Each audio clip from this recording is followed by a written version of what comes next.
Linear independence और linear dependence का example definition बताया गया। अब देखो एक question,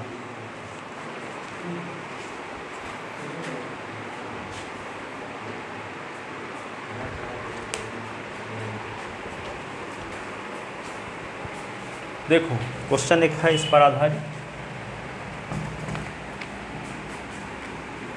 linear independence linear dependence पर आधारित क्वेश्चन। देखो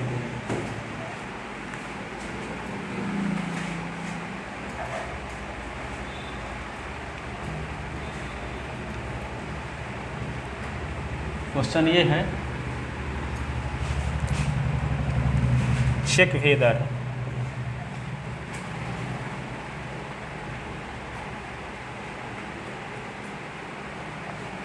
the vectors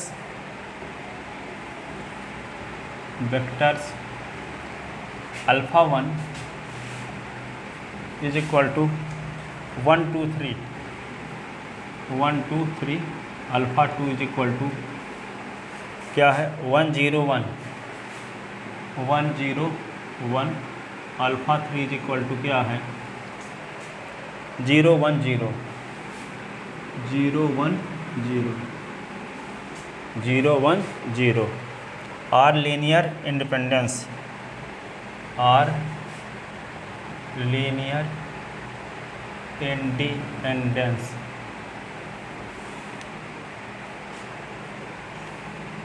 are not, are not.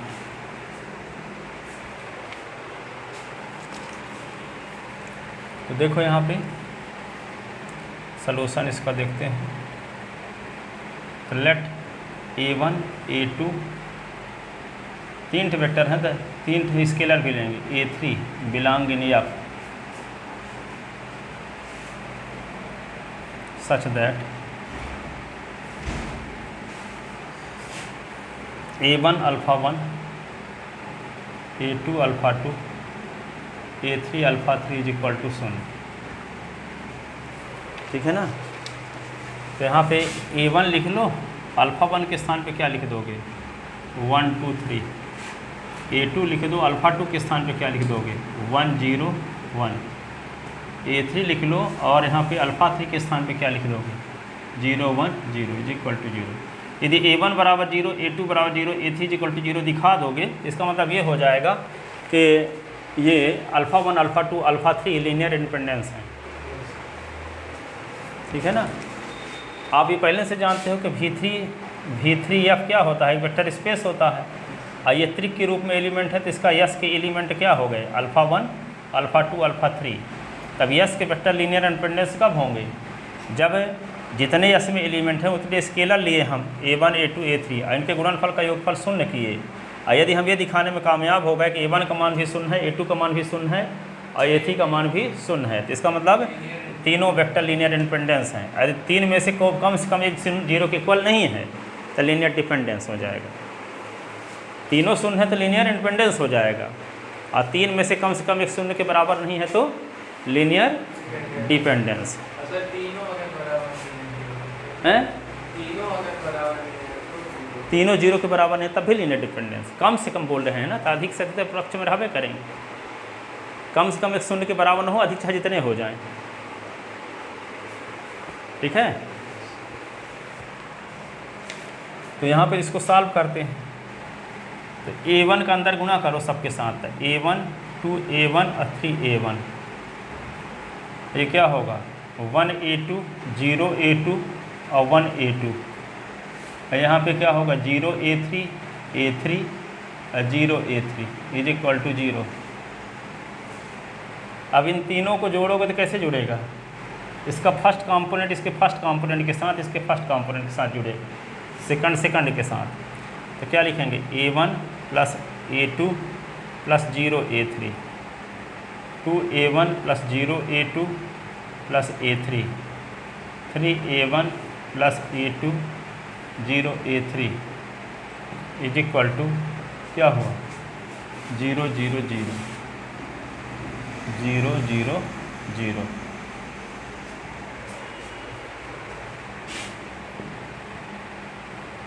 तो a1 प्लस a2 प्लस तो कंपेयर करो बाई कंपेयरिंग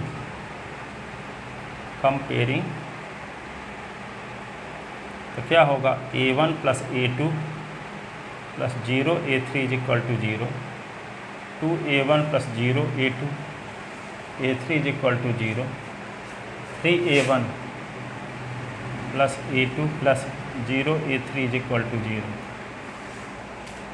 ठीक है ना। अब इस सिस्टम ऑफ इक्वेशन को सॉल्व करना। Whose matrix equation is, whose matrix equation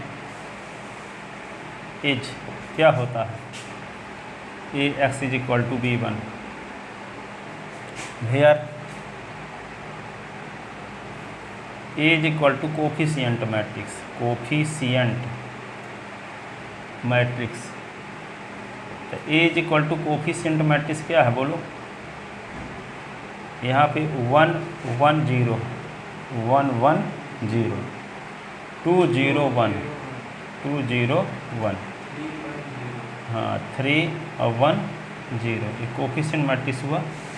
x तो इसमें वेरिएबल हैं, कौन कौन वेरिएबल उपस्थित हैं, A1 A2 A3, A1 A2 A3 का कॉलम मैट्रिक्स। अब B1 का मतलब राइट हैंड साइड का column matrix, right hand side सबका 0, ऐसे ये आ गए।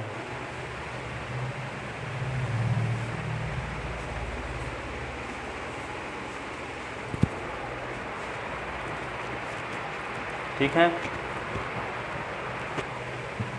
अब क्या करोगे,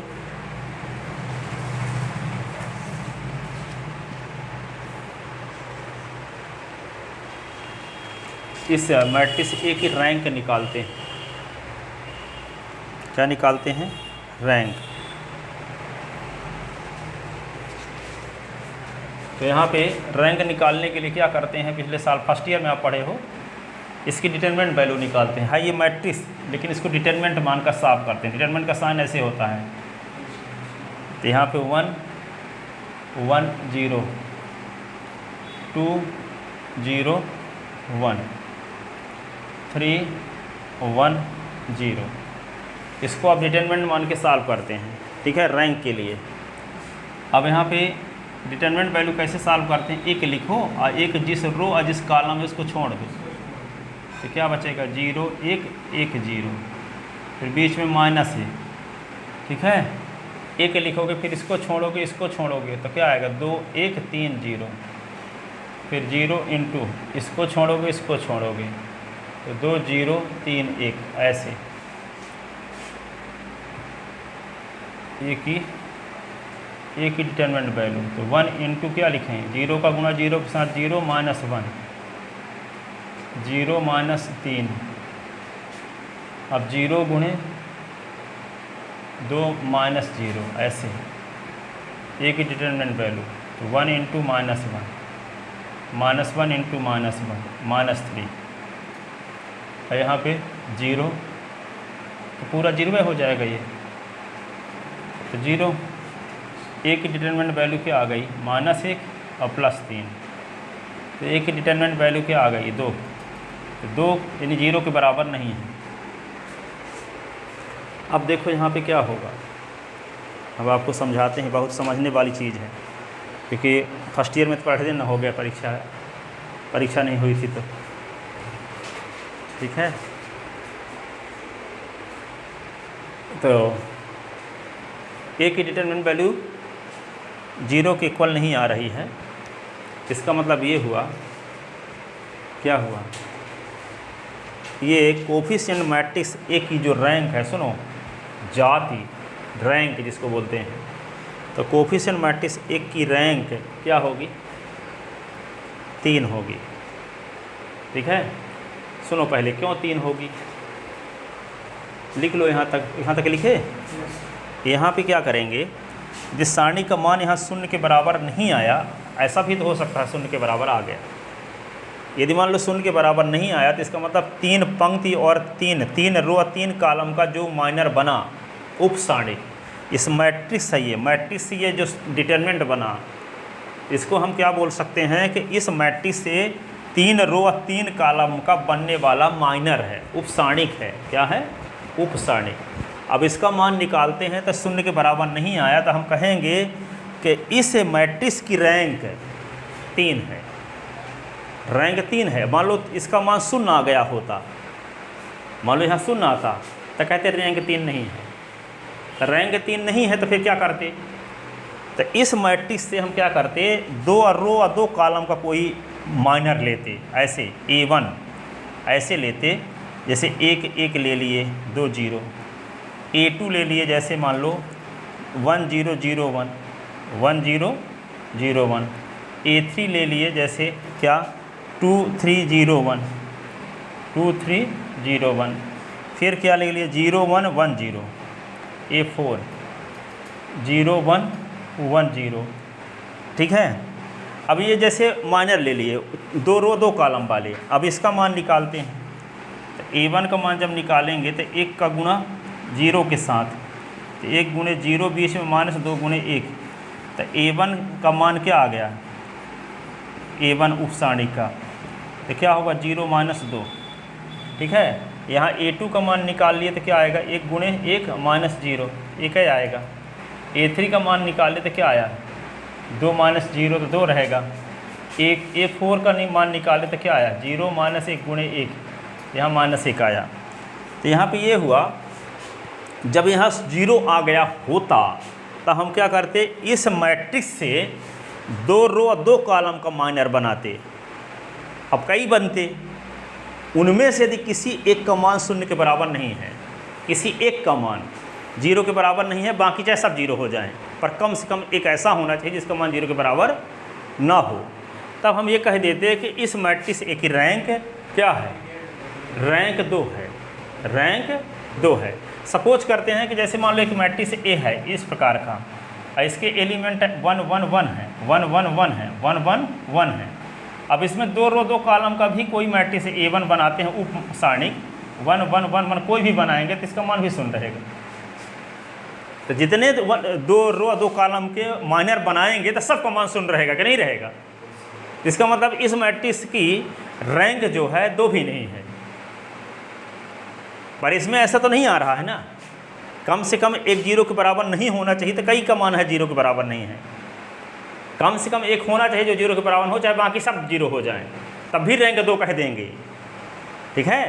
तो इससे यहाँ पे ये चेक करते कब हैं कि 2 रो 2 कॉलम वाला, जब इस बात का पता चल जाता है कि 3 रो 3 कॉलम के जो डिटरमिनेंट की वैल्यू है 0 आ गई, इसका मतलब उसकी रैंक 3 के बराबर नहीं है। फिर तो जब रैंक 3 के बराबर नहीं है तो 2 पर विचार करते हैं, और 2 में भी सर जैसे मान लो ये सब 2 की भी 0 आ गए, तब फिर क्या करेंगे? 1 1 पर विचार करेंगे। तो 1 रो 1 कॉलम का तो कितने बनेंगे? 9 एलिमेंट तो 9 बनेंगे। तो 9 में किसी का मान 0 के बराबर नहीं है, जबकि कम से कम एक का मान 0 के बराबर ना होता तो रैंक 1 कह देते। तो इसकी रैंक क्या हो जाएगी? फिर 1 है। इस मैट्रिक्स की रैंक 1 है। इस मैट्रिक्स की रैंक 3 है। क्यों? क्योंकि 3 रो 3 कॉलम का ही एक माइनर बनाए तो उसका मान 0 के बराबर नहीं है, इसलिए इसकी रैंक क्या हो गई? 3। मैट्रिक्स 2/3 का रहेगा तो ऐसे करेंगे, उसमें 2/3, जैसे मान लो 2/3 ना बोल रहे हो, 2 3 4 6 7 8।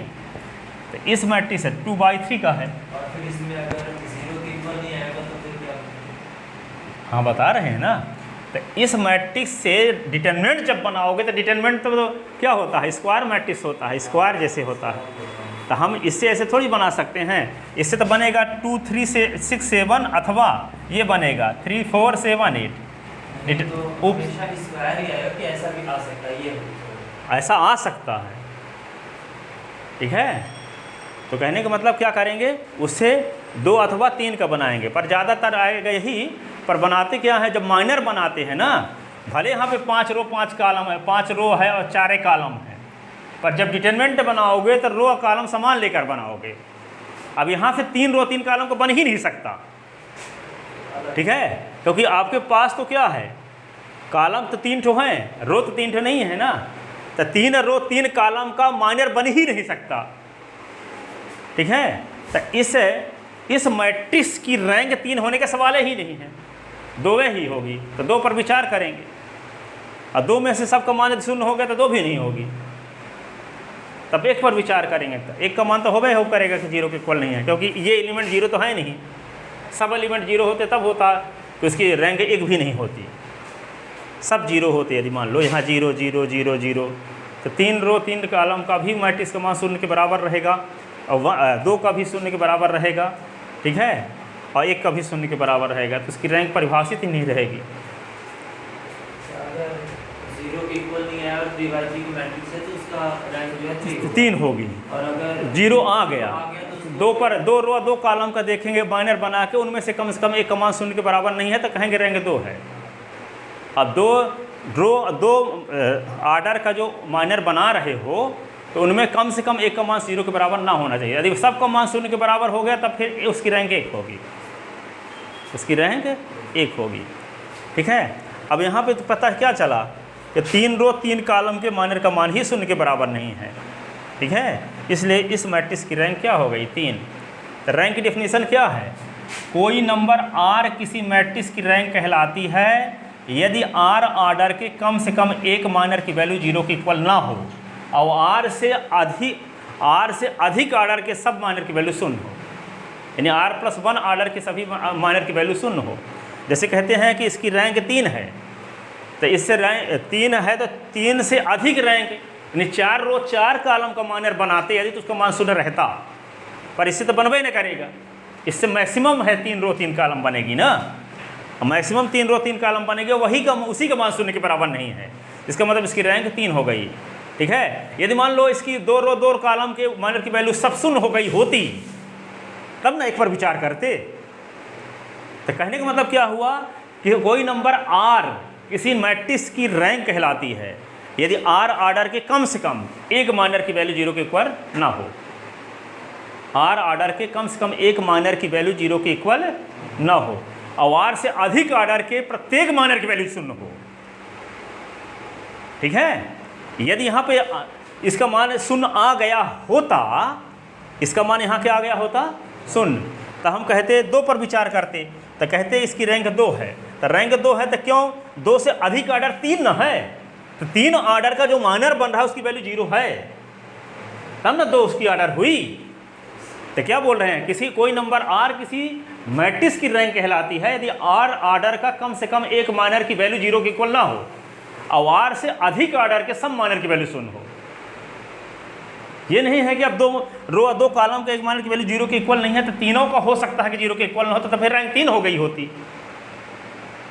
जब 3 आर्डर के जितने माइनर थे सब की वैल्यू 0 हो गई तब ना 2 पर विचार कर रहे हैं।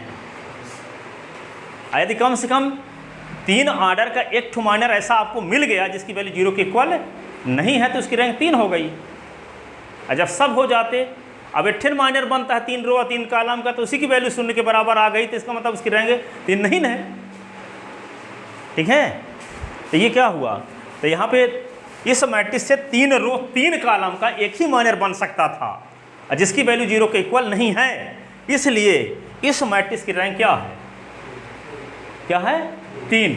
और इसमें नंबर ऑफ अननोन क्वांटिटी, अज्ञात राशियाँ कितनी हैं जिसकी वैल्यू आप निकालोगे इस समीकरण से, यदि इस इक्वेशन से आप सॉल्यूशन निकालोगे तो अज्ञात राशियाँ किसको बोलेंगे, a1 a2 a3 को। जैसे कोई है s + y = 3, s - y = 1, तो नंबर ऑफ अननोन क्वांटिटी इसमें कितनी है 2, s और y, ठीक है। तो अज्ञात राशियों की संख्या 2 है यहाँ भी अज्ञात राशियों की संख्या कितनी है 3 है, a1 a2 a3। तो अज्ञात राशियों की जो संख्या है वह रैंक के बराबर यदि आ जाती है, किसके बराबर आ जाती है, रैंक के बराबर आ जाती है।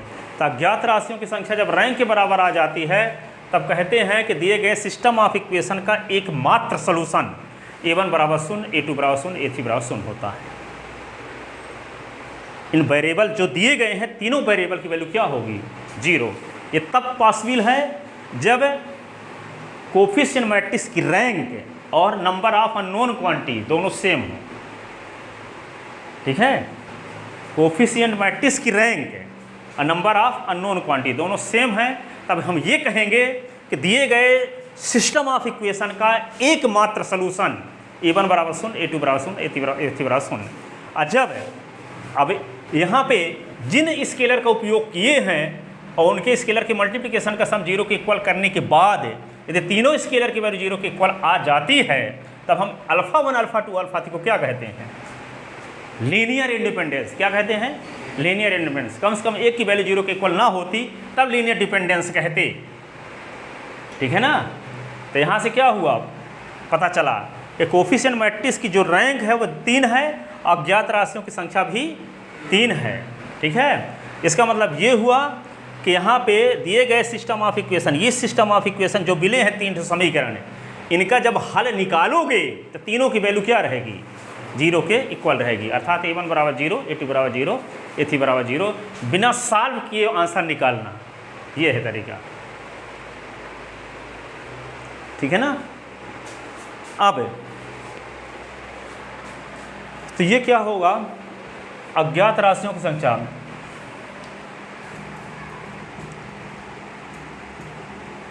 ठीक है, तो क्या लिख देते हैं इसको जो लिखवाए तो, हाँ इतना तो लिख लिए होगे ना, इनको तो मिटा देते हैं, इनकी ज़रूरत नहीं है, समझाने के लिए लिखे थे। Where A is equal to coefficient matrix भी लिखे थे, लिखना ज़रूरी था। यहाँ एक ए बराबर लिखो, क्या लिखोगे? 1 1 0 2 0 1, ये क्या है? 3 1 0, ये मैट्रिक्स का साइन यहाँ बना है, यहाँ माइनर है तो डिटरमिनेंट का साइन।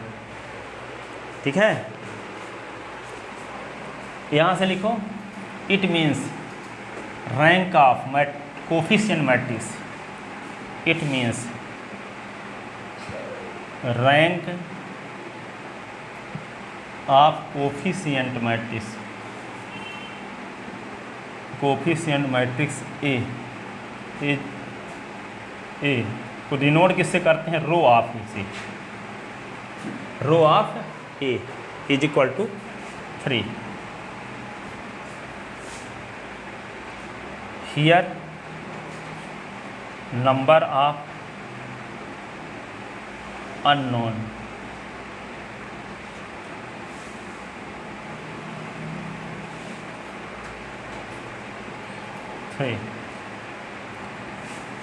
तो ये होगा फर्स्ट, ये होगा सेकंड।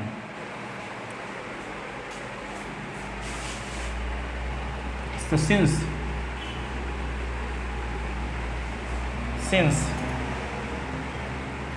क्या लिख देंगे? सिंस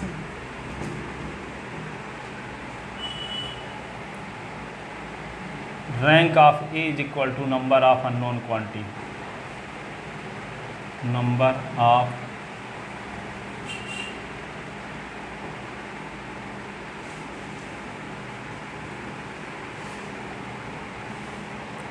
तीन बराबर 3, it means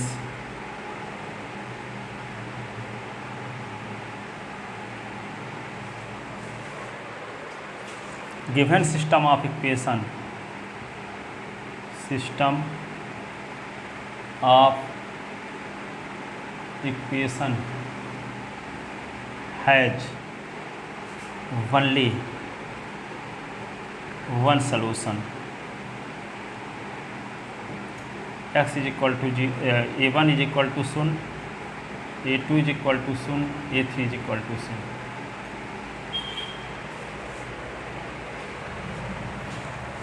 this solution is called trivial solution, इस सॉल्यूशन को ट्रिवियल सॉल्यूशन भी कहते हैं। This solution is called trivial solution, तुच्छ हल,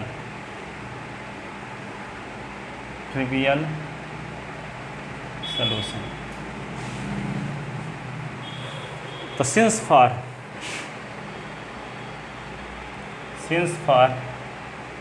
A1 alpha 1, A2 alpha 2, A3 alpha 3 is equal to 0, we get A1 is equal to 0, A2 is equal to 0, A3 is equal to 0। Therefore vectors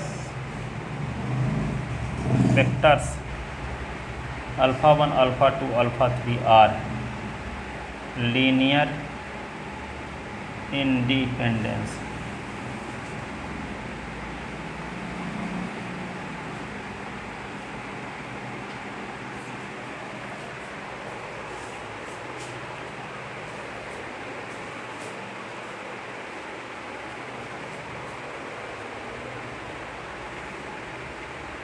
ठीक है, ये हुआ।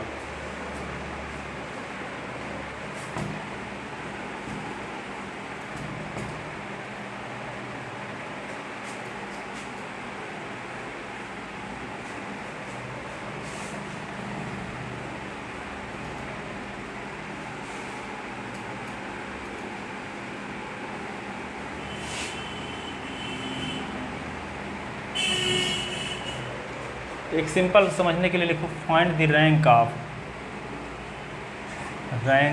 Of matrix. इससे आपको लंबे समय तक याद रहेगा बात, ये बात जो बोले हैं। Matrix A is equal to 1 1 1।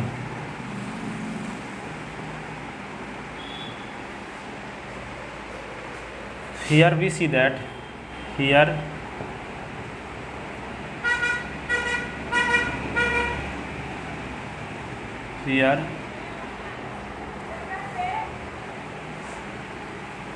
minor of 3 order, ये हुआ 1 1 1 1 1 1 1 1 1। इसका मान यदि निकालोगे तो क्या होगा, 1 इंटू इसको छोड़ दो, इसको छोड़ दो, क्या आएगा 1 1 1 1, बीच में माइनस, फिर 1 1 1 1 और फिर प्लस 1 1 1 1 1, ऐसे। तो 1 क्या होगा, 1 माइनस 1 इंटू 1, बीच में माइनस 1 इंटू 1, 1 इंटू 1, बीच में minus 1 into 1, 1 into 1 minus 1 into 1। तो यहाँ पे क्या होगा 0 0, ये क्या आएगा 0 0 आ रहा। So rank of matrix is not equal to 3। So rank of matrix A, जिसको डिनोट करते हैं rho of A, is not equal to 3। इसका मतलब इस मैट्रिक्स की रैंक 3 नहीं है। क्यों? कि 3 रो 3 कॉलम का जो एक ही माइनर बन सकता था और उसका मान निकाल के 0 के बराबर आ गया, इसकी रैंक 3 नहीं है। रैंक 3 कब होती, जब इसका मान 0 ना आया होता। ठीक है,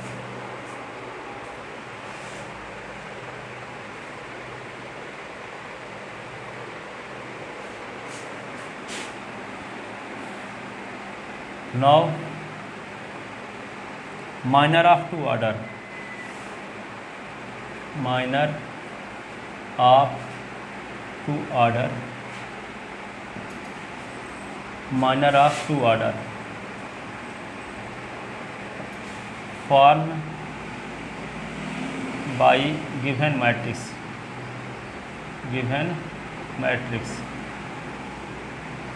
now minor of 2 order formed by given matrix। तो क्या बनेगा, A2 बन गया, मान लो A1, इसको लिख लेते हैं 1 1 1 1, A2, ये सब ऐसे बनेंगे ना। A3 इज इक्वल टू, जितने बनाओगे तो सब ऐसे बनेंगे, A1 A2 A3। इन सब की वैल्यू निकालोगे तो क्या आएगा, तो 1 इंटू 1, बीच में माइनस 1 इंटू 1, 1 इंटू 1, बीच में माइनस 1 इंटू 1। तो क्या लिखोगे, 1 इंटू 1, बीच में माइनस 1 इंटू 1, 0 0, यहाँ पे A3।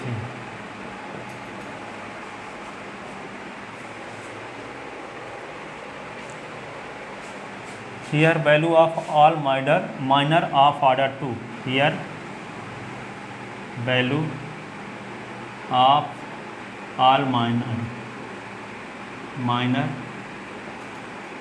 here value of all minor of order 2 is also 0। So rank of A is not equal to 2, rank of A is not equal to 2। तो rank A की rank 2 भी नहीं होगी, ए की rank 2 भी नहीं होगी। अब किस पर विचार करेंगे, एक रो और एक कॉलम पर। तो एक रो एक कॉलम कितने माइनर बनेंगे, नोट एक हो गया A1, तब ये हो गया ये ऐसे एक लिख दिए, आइए डिटरमिनेंट के साइन बना दिए। अब 9 एलिमेंट तो 9 बन जाएंगे, ठीक है। तो इनमें कोई शून्य के बराबर नहीं है, इसका मान शून्य के बराबर कहाँ, ठीक है। तो एक ऑर्डर के कम से कम एक माइनर की वैल्यू शून्य के बराबर नहीं है, और उससे अधिक ऑर्डर 2 और 3 ऑर्डर के सभी माइनर की वैल्यू शून्य है ना। वही ना बोले थे, कोई नंबर आर किसी मैट्रिक्स की रैंक कहलाती है यदि आर ऑर्डर का कम से कम एक माइनर की वैल्यू शून्य के बराबर ना हो, और आर से अधिक ऑर्डर के आल माइनर की वैल्यू शून्य हो।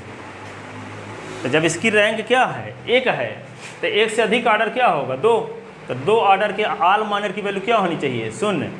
2 से बड़ा ऑर्डर क्या होगा, 3। तो 3 ऑर्डर के सभी माइनर की वैल्यू क्या होनी चाहिए, शून्य, तभी उसकी रैंक 1 पर पहुंचेगी। नहीं तो ऊपरे वाली हो जाती कोई ना कोई, यदि कम से कम एक माइनस शून्य ना हुआ होता तो कोई नंबर आर किसी मैट्रिक्स आर की रैंक कब कहलाती है, जब आर ऑर्डर का कम से कम एक माइनर की वैल्यू शून्य के बराबर ना हो, और आर से अधिक ऑर्डर के आल माइनर की वैल्यू क्या हो, शून्य के बराबर। देखिए ना इस एग्जाम्पल में कि 2 ऑर्डर 3 ऑर्डर के आल माइनर की वैल्यू शून्य आ रही है, तब इस मैट्रिक्स की रैंक 1 हुई, ठीक है। तो एक यानी आर का काम, कोई नंबर आर किसी मैट्रिक्स आर की रैंक, किसी मैट्रिक्स की रैंक कहलाती है जब आर ऑर्डर का कम से कम एक माइनर शून्य के बराबर ना हो, और आर से अधिक ऑर्डर के सभी माइनर की वैल्यू शून्य हो। डेफिनेशन समझ में आई। कोई नंबर स्मॉल आर किसी मैट्रिक्स ए की रैंक कब कहलाएगी, जब आर ऑर्डर का कम से कम एक माइनर शून्य के बराबर ना हो, और आर से अधिक ऑर्डर के सभी माइनर की वैल्यू शून्य हो। हम ये समझाना चाह रहे थे इस एग्जाम्पल से, ठीक है। तो यहाँ पे इसकी वैल्यू जब निकालते हैं A1, जिसको 1 ले लेते हैं, तो ये क्या है, इज नॉट इक्वल टू 0। तो rank of A is equal to क्या हो गया, 1। Rank of A, row of A से डिनोट करते हैं। आव्यूह ए की जाति हिंदी में बोलते हैं, क्या बोलते हैं, आव्यूह ए की जाति। इंग्लिश में बोलते हैं आव्यूह ए की रैंक है, रैंक ऑफ मैट्रिक्स है, ठीक है। लिख लेते ना ना। अब यहाँ पे जैसे मान लो कोई सिस्टम ऑफ इक्वेशन इस प्रकार से दिया है, जैसे s + 2y + 3z = 7, ठीक है, और 2s + 3y और +7z = 9, और ये है 3s + 9y 8z = 88 या 8, ऐसे है। तो जैसे यहाँ पे मैट्रिक्स इक्वेशन तो जानते हैं AS = B1 होता है ऐसे, ठीक है। तो एक तो कोफिशिएंट मैट्रिक्स हो गया ये, जिसके एलिमेंट हैं 1 2 3 2 3 7 और 3 9 8, ऐसे मैट्रिक्स ए हो गया। एक मैट्रिक्स बी हम बनाते हैं जो इस टाइप का है, ए सच दैट B1। तो इसको क्या करेंगे, B = ए के स्थान पे यही उतार लो पहले, 1 2 3 2 3 7 3 9 8, सच दैट यहाँ पे सच दैट, ठीक है। और यहाँ पे क्या लिख लिए, B1 का मतलब यहाँ पे राइट हैंड साइड वाला, यहाँ पे जानते हो कि ए का मतलब तो कोफिशिएंट हो गया, एस का मतलब तो ये हो गया जितने वेरिएबल इसमें कंटेन हो उसका कॉलम मैट्रिक्स। अब B1 का मतलब क्या होता है, राइट हैंड साइड की नंबर का कॉलम मैट्रिक्स 7 9 8, ये हुआ। अब B1 को इसी में मिला लेते हैं, 7 9 8 ऐसे, ये B माने हैं, ठीक है। अब इसमें एलिमेंट्री रो ट्रांसफॉर्मेशन लगाओ, ठीक है, अर्थात इसको 0 बनाओ, इसको 0 बनाओ। तो ये 0 बनेगा कब, जब इसमें 2 का गुणा करके घटा दें, और इसमें 3 का गुणा करके इससे घटा दें, ये 0 बन जाएगा। तो इस मैट्रिक्स ए की रैंक निकालें, ए की रैंक निकालें, तो रो ऑफ ए, और ये क्या होगा, रो ऑफ बी, और यहाँ पे क्या आ जाए, number of unknown quantity, number of unknown quantity. तब हम कहेंगे दिए गए सिस्टम ऑफ इक्वेशन का यूनिक सलूशन होगा। दिए गए सिस्टम ऑफ इक्वेशन का क्या होगा, यूनिक सलूशन होगा। दिए गए सिस्टम ऑफ इक्वेशन का यूनिक सलूशन, ठीक है। अब मान लो row of A is not equal to row of B, row of A is not equal to row of B, तो दिए गए सिस्टम ऑफ इक्वेशन का कोई सलूशन नहीं होगा, ठीक है। अब यदि मान लो row of A is equal to row of B is equal to है, is not equal to number of unknown quantity, तब कहते हैं कि दिए गए सिस्टम ऑफ इक्वेशन के infinite many solution, infinite many solution है। अब जबकि बी कैसे बनाए हैं, मैट्रिक्स ए की मदद लेकर के इस प्रकार से बनाए हैं। तो ए की रैंक निकालें और बी की रैंक निकालें, दोनों की रैंक समान हो और नंबर ऑफ अननोन क्वांटिटी भी समान हो। 3 वेरिएबल इसमें है तो 3 वेरिएबल, और इसकी भी रैंक 3 आए, इसकी भी रैंक 3 आए। तो तीनों बराबर होने पर आप पढ़े थे 10वीं क्लास में A1/A2 is equal to B1/B2 is equal to C1/C2। तीनों जब बराबर होते थे इनफाइनाइट मेनी सोल्यूशन होता था, वहाँ होता था ना, इनफाइनाइट मेनी सोल्यूशन हुआ करता था A1/A2 B1/B2 C1/C2 की वैल्यू सेम होने पर। लेकिन यहाँ तीनों बराबर होने पर होता है क्या, यूनिक सोल्यूशन। क्या होता है, यूनिक सोल्यूशन होता है। ठीक है, फिर यहाँ पे क्या था वहाँ, और ये रो ऑफ ये इसके इक्वल नहीं है, तो यहाँ पे पढ़े थे A1/A2 is not equal to B1/B2, A1/A2 is not equal to B1/B2। तो दिए गए सिस्टम ऑफ इक्वेशन का नो सोल्यूशन होता था। तो वही यहाँ भी है, rho of A is not equal to row of B. ठीक है, मैट्रिक्स ए की रैंक और बी की रैंक दोनों समान ना हो तब भी दिए गए सिस्टम ऑफ इक्वेशन का नो सोल्यूशन होगा। लेकिन यहाँ पे 2 बराबर हो, तीसरा बराबर ना हो। अच्छा, यहाँ पे गलत बोल गए, ये स्थिति थी ना नो सोल्यूशन वाली, A1/A2 B1/B2 के इक्वल हो लेकिन C1/C2 के इक्वल ना हो।